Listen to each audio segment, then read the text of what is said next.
Hello and welcome to another episode of the Public Affairs in Practice podcast. And as part of our sort of dive around how public affairs is done in other parts of the world outside of the UK, I'm delighted to be joined by Genevieve Young. Now, Genevieve, I'm going to embarrass you hugely by reading out your absolutely massively impressive CV here. So forgive me if I start with that. So she's President and Chief Operating Officer of Global Public Affairs and spent over 25 years, and I know sometimes these 25 years, sometimes it moves even further and it all gets really embarrassing, but anyway, over 25 years working in public affairs and representing organisations, often nowadays in the innovative space, but I know she's done work across C-suites for some of Canada's leading companies. Genevieve's also a chair of a traded company operating consumer product space and chairs their audit committee, but she's also on the independent director of both the Canadian Pharmacy Association and the Society of, I'll hopefully pronounce all this absolutely correctly, obstetricians and gynecologists as well. And it goes on as well. I mean, particularly you've done a lot of mentoring work as well, which is hugely impressive, and advisory board work as well. And there are various qualifications from Sloan School of Management and others as well. So look, I won't embarrass you still further because that's massively impressive, Genevieve. But most importantly, look, thank you for joining us today. Well, thank you for inviting me to do this. I am slightly embarrassed. I always wonder when I'm being introduced who it is that people are talking about. But in any event, thank you. As long as you recognised yourself roughly, I think that's that's fine. Hey, look, I know we'll dive into sort of Canadian politics and the challenges in doing public affairs, in Canada in a second as well. But I thought I'd start by just asking you first of all, as we often do, about what drew you into lobbying and public affairs, and whether it was sort of one of these things that was deliberate or you sort of fell into it through politics, or what was your route in? Super question. It was 100% a happy accident. So, I had moved to Montreal moved to Ottawa rather from Montreal with some of these sort of aspirations of working on Parliament Hill only because a professor had told me that would be a good thing to do. So I did that. I came here to Ottawa and worked in Mr. Chrétien's Liberal government at the time for a senator for just under a year. Then I worked for a Secretary of State, so a junior cabinet minister for, again, about a year, in two very junior, capacities. It was a really complicated political environment, although I suppose all of them are. And I had learned, a lot about Canada in those 2 years. That was really great. One of the things that I am so grateful for in those early opportunities, because I didn't know anything, was that I got to travel the country. So I got to go from, Victoria to St. John's to Churchill, Manitoba. And, those were experiences that, I will never forget. It was really important to me. So through all of that, and in kind of the political community that is here in Ottawa, I had met the owner of our firm.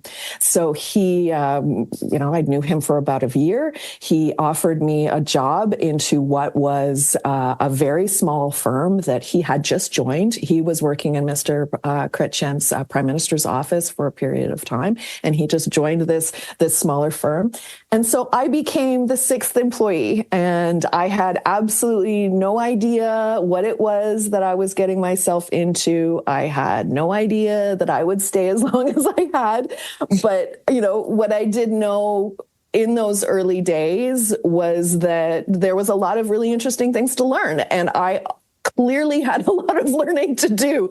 And so it had kind of a culture and a space to allow people to be kind of really curious and kind of go in directions that kind of spoke to me. So I really loved, and I still really love, digging in with clients and their files and working with them towards some kind of a win or lose kind of outcome. It was a really great training ground in those early days to learn that for good or for bad, I am very competitive by nature. And so that was a very sort of helpful sort of early days in sort of teaching that to me.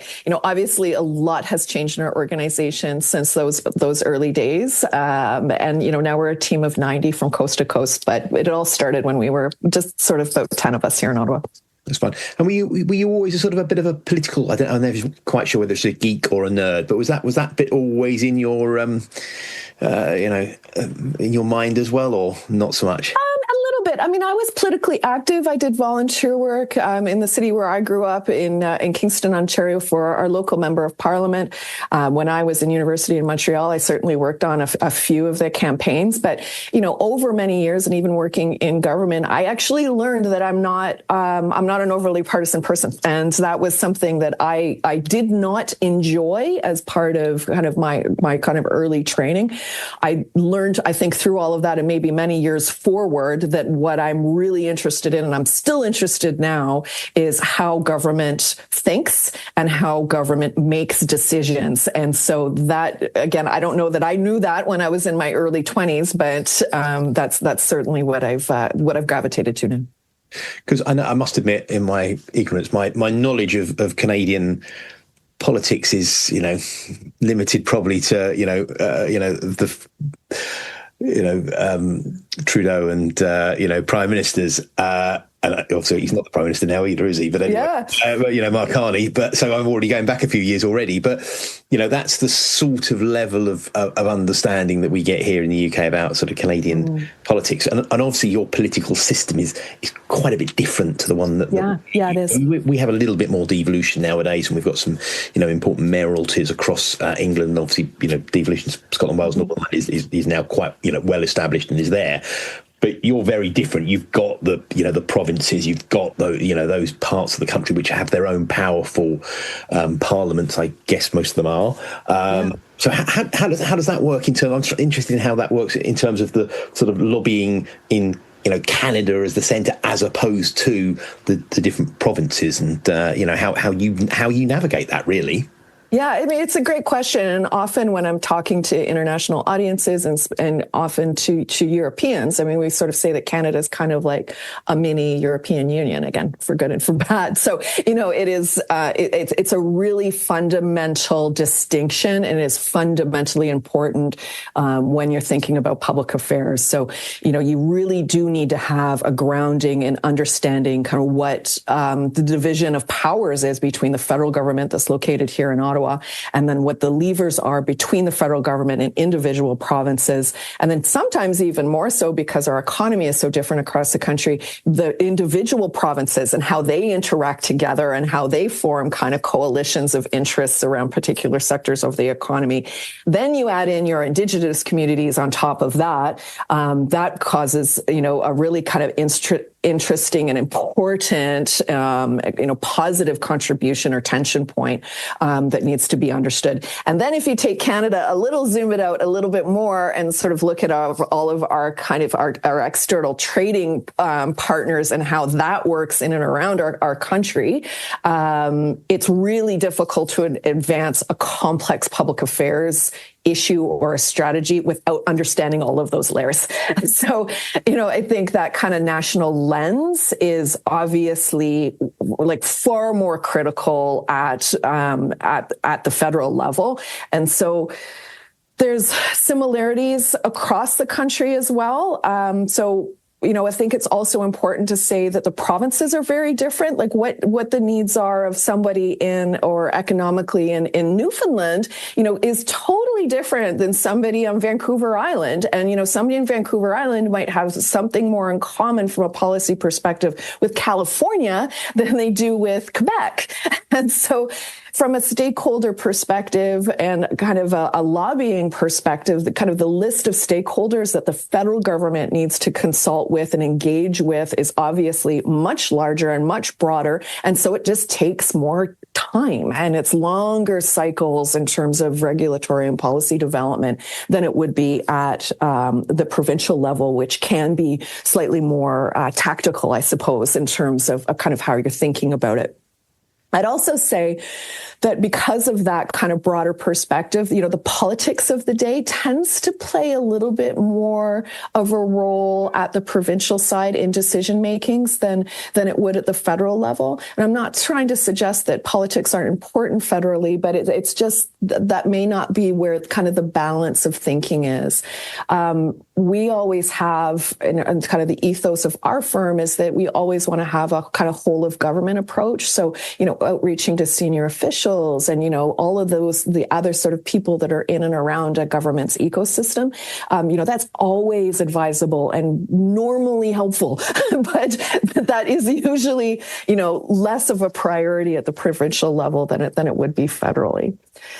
I think I would also probably be a little bit remiss in also talking about kind of the money in the system. At the federal level, political fundraising has been capped at a $1,700 per individual. So that removal of the federal funding has really driven a lot of changes in the system, and I think positive ones.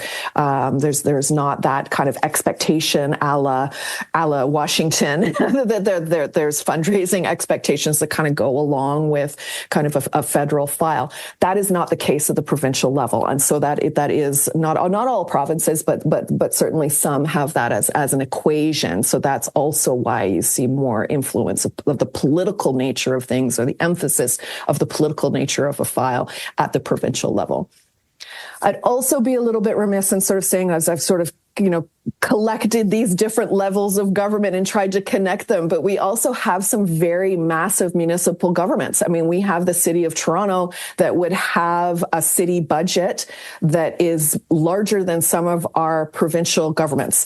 And so if you're thinking about, how do you advance a major piece of municipal infrastructure, sometimes how you think about engaging with municipal governments is as important as it would be to engage with the provincial and a federal government. So I always say, the project that is Canada, it's extremely complicated as one of the most federated countries in the world.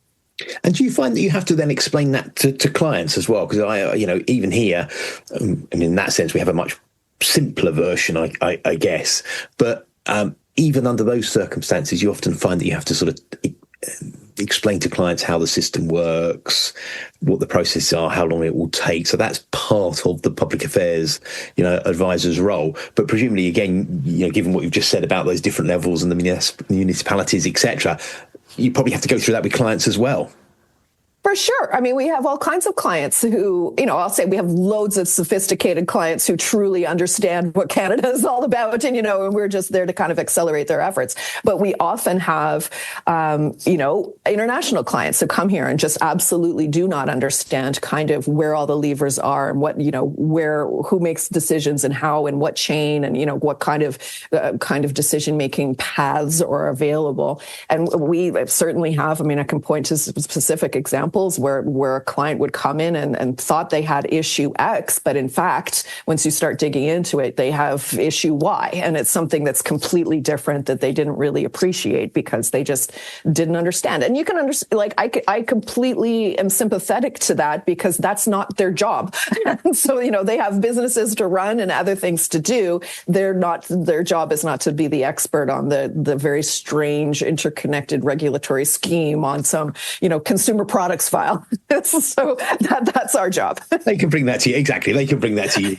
You can explain it to them. I'm really interested in you talked about the sort of the cap on funding there as well at the federal level, because it's often, again, from an external perspective, Canada is often seen as having one of the, I suppose, I'll say toughest rules, but certainly rules on transparency and lobbying out of frankly, any country in the world. And I know certainly when the UK government was looking to set up a statutory regulator here, Canada was certainly one of those that they looked at the time. So 10, 15 or so years ago now, looked at Canada as a sort of a role model for how lobbying and public affairs should be regulated. Is that still the case? I know ethics is important to all of us, sort of, all day, every day, but those lobbying rules, and I presume they vary between the provinces and the federal level as well. Do they just add to the levels of complication?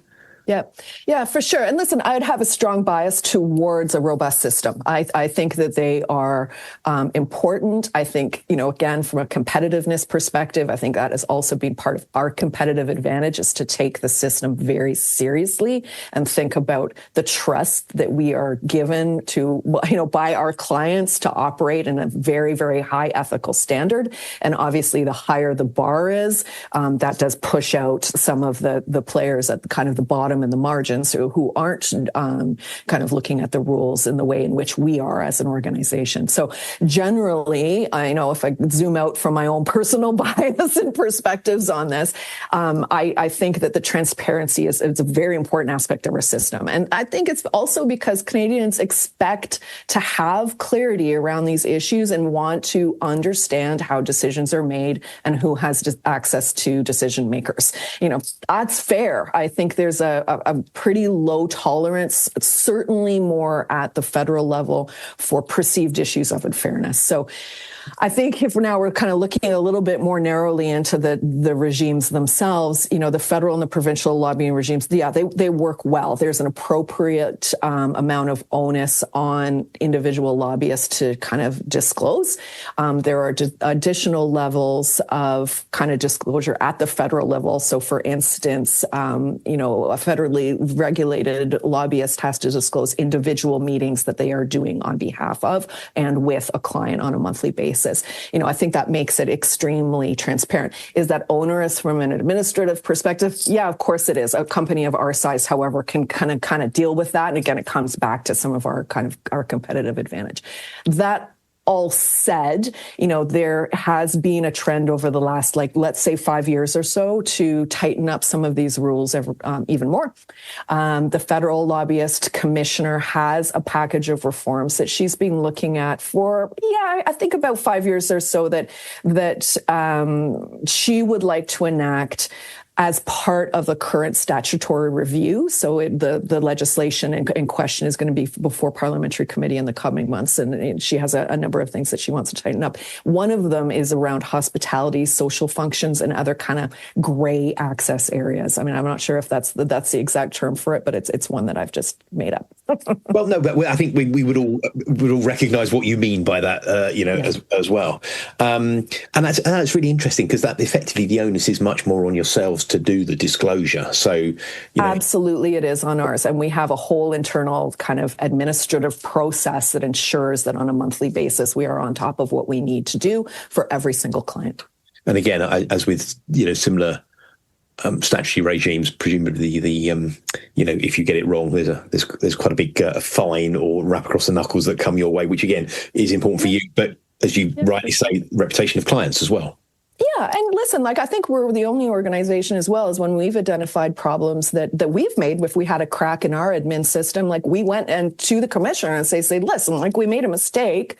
We proactively went and, did we have to subject ourselves to an audit? Yeah, we did, but it was the right thing to do. And we take that system very seriously. And if we're not going to be transparent with the commissioner herself, then, it doesn't matter if the data, how we input the data into the system. We have to be, it always has to be at the same kind of a level.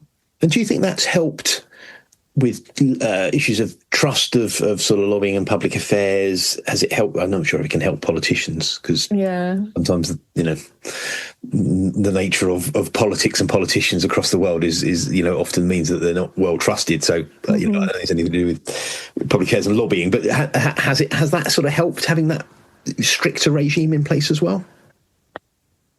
Yeah, I mean, I would say that it pretty much ebbs and flows. I think it really depends on whether or not, the political parties of the day think that there are some political points to score based on, some perceived unfairness. Again, if we sort of take that to a side a little bit, I think we think that public affairs consultants, be them in-house or external, are pretty truly baked into our system. Like, we really feel that we are key enablers of kind of collaboration and conversation with governments and between governments, and sometimes helping governments, talk to themselves.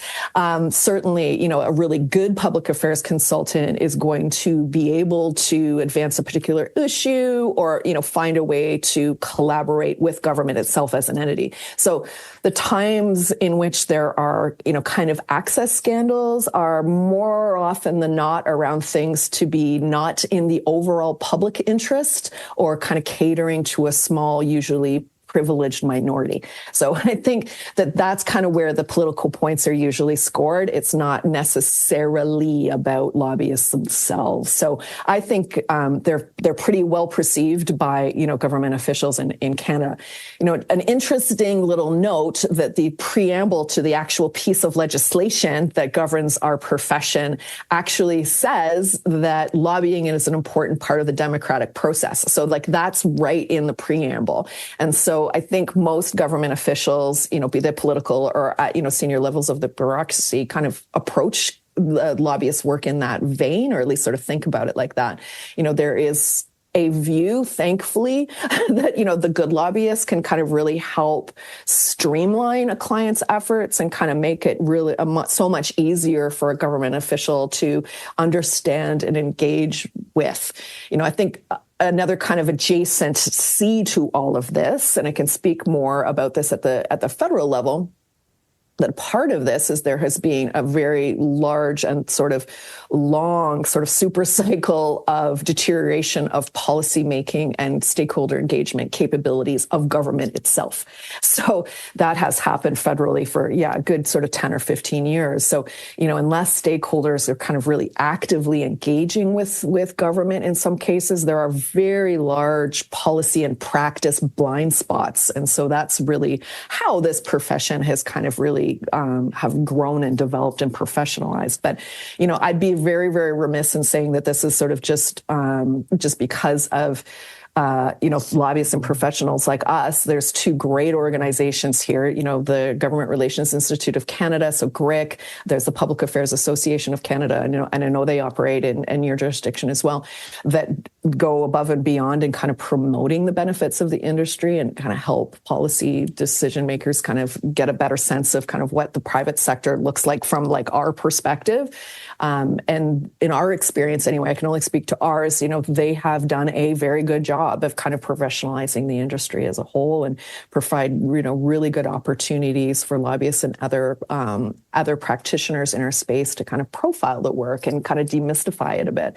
So we've put a ton of time as an organization into these two organizations, and we've had, many of our people be, the chair of GRIC, and, we're really proud of the work that our people do on some of the subcommittees, and they make a really valuable contribution. They do lots of professional development training. They do mentorship. They build communities. So, I guess to sort of full circle your question, I still think that there is very much a Hollywood view of lobbying, but, that's probably unavoidable. But there's less martinis in our business and more just good old document writing, I'm afraid. Yeah, you're right. Lots of phone calls, chasing meetings, all the really boring stuff. Maybe exactly. More coffee, probably more than champagne. And I'd agree with you wholeheartedly. And it's a really interesting point that you raise about that sort of hollowing out slightly of that ability to engage amongst government audiences as well. And I know certainly here we've had various phases where governments have tried to be, and some departments have been much more sort of proactive in terms of their outreach, but then that often goes to one side, or the person leading that team leaves and goes into another role, and therefore that sort of particular effort fades away, or isn't given as much emphasis. And so government recognises generally that it needs good engagement from public affairs and lobbyists. And as you were giving your quote from the legislation, it brought back to mind, and I can't remember if it's in the legislation, but it's certainly in the consultation where the government at the time were consulting on the statutory register, lobbying register here. There's a line that basically says the same thing. It says, it does. Okay, interesting. Needs good lobbying, because without that, data and information and insight that, your clients and, my clients would bring to that, effectively they're making decisions. Well, based on at best partial information, which is potentially then counterproductive or wrong or leads to unintended consequences, all those sorts of things. Yeah, for sure. And a country that's this big, I mean, we were dealing with 4.5 different time zones. And I think, there's a real problem when all the policy development work is done in Ottawa, which is, centrically located in the middle of nowhere. That's a big problem for the business community in British Columbia or the business community in Alberta. Like, that's not the way it should be. They need to be kind of out and, meeting people and understanding what the needs are of the provinces. And so I think this hollowing out in aggregate is probably a better thing. I was going to say, so from from the perspective of looking for opportunities or challenges and opportunities for the profession in and across Canada, I guess you would probably say that hollowing out is one, both an opportunity and a challenge, I guess. Yeah. If there are others that you can see now, or I'm just going to say fear in terms of a threat, but also potential opportunities. Yeah, for sure. So, I mean, if we're sort of starting to think a little bit more from a corporate perspective on kind of how you build a firm, I think, the challenges are the opportunities. So the vast number of inputs that actually go into the decision-making process, and then the systems around how decisions actually get made. It is really, really hard to have a good handle and a strong kind of pulse on all the moving pieces. So that's the best opportunity in terms of kind of looking at how you're going to solve a problem.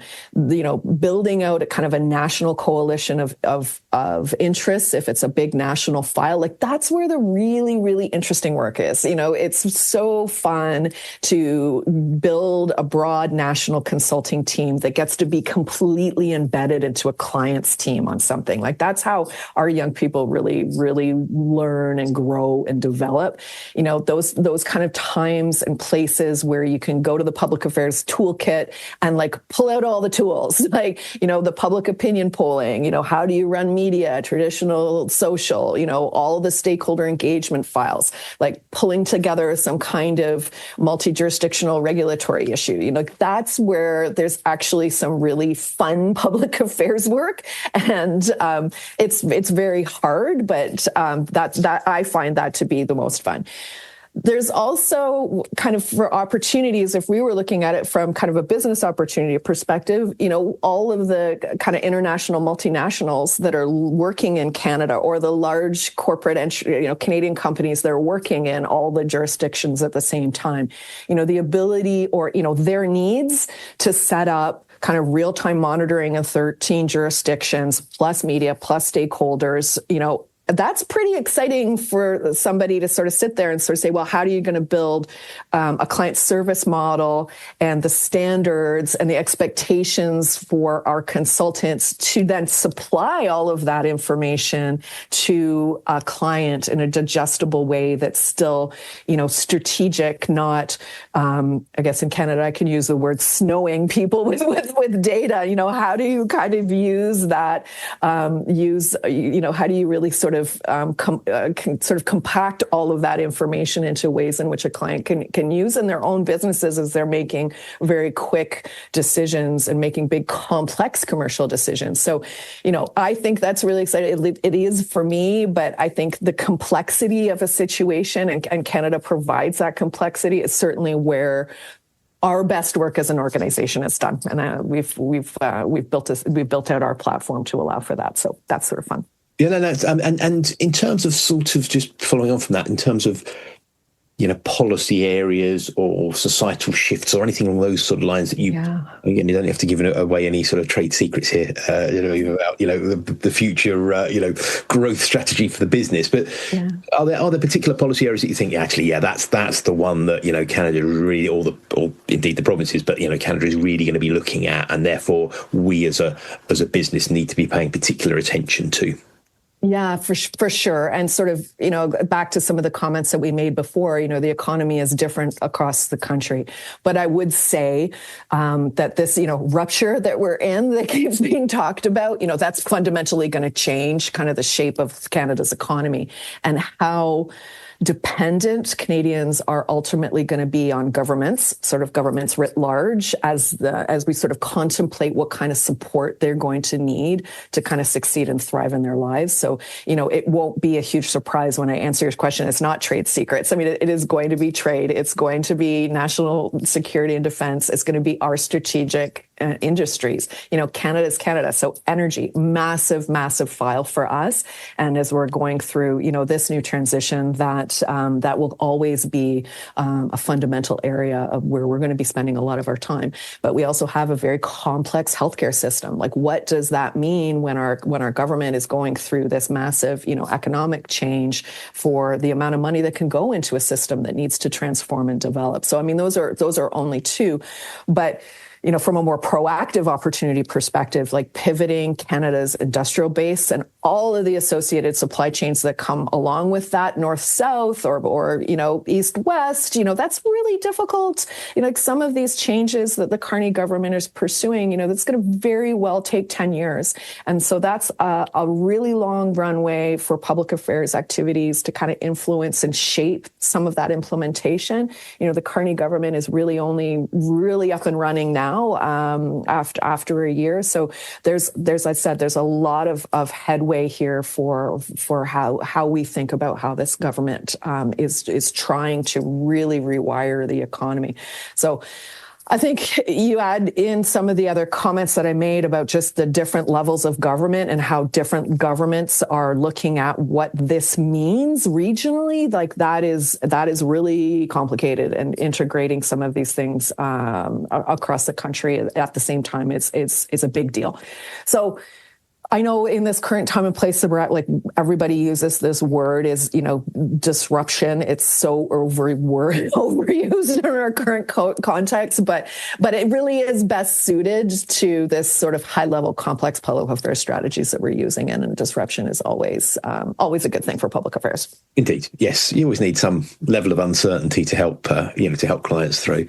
And again, with that in mind and those changes and that agenda that the Carney government has in terms of, changing the structure of the economy and the challenges that you highlighted there, are there words of advice you'd give somebody now starting out in a career in public affairs about what they should pay, attention to, or the experiences they should look to gain, or the skills that they should look to develop, particularly with those big structural changes in mind as well? Yeah, I think it's a great time to kind of enter the public affairs business if you're going to be, very curious and very nerdy. There's a lot of things to learn, perfect for people like us. But I'd also say, just from kind of, maybe it's more of a stylistic thing, but, you have to be so client-centric in your thinking. So, I mean, I think a really good young public affairs professional really should be positioning themselves on a client's team and not really catering to, whatever partisan interests that they might have individually, especially in this time and place. Like, nobody is particularly interested in the partisan side of this. This is really trying to solve a big challenge for Canada, and everybody needs to be on the same team. So if a young professional can sort of put themselves in the position of the client really aggressively and early on in their career, I think that is fantastic. And you're really there to solve problems for a client, and you're there to creatively find solutions. So, a great, client is a really long-term one. And that allows the client, or the consultant, I suppose, and hopefully it's, a new young person, to an ability to kind of learn and grow along with the client as the client is changing and growing and evolving their business.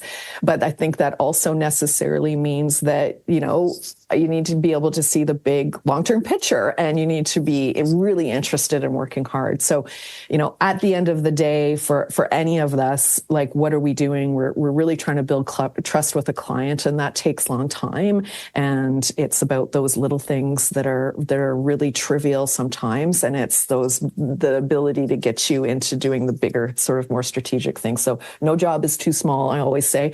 And oftentimes I think, just as another sort of reflection too, and it's important to remember that oftentimes our clients don't hire us because they really want to; it's because they have to. And so that sort of necessarily means that our consultants really do need to work really hard, and it does all come down to trust at the end of the day. Brilliant. Well, look, that sounds like a fantastic place to end it, Genevieve. And thank you so much for spending the time with us today, and hugely insightful answers that you've provided. And I now feel that I'm a lot more educated about Canada as a whole, let alone its politics and business as well. So thank you so much for your time. Oh, well, thank you, Stuart. My favorite two things to talk about are Canada and public affairs. We've solved both.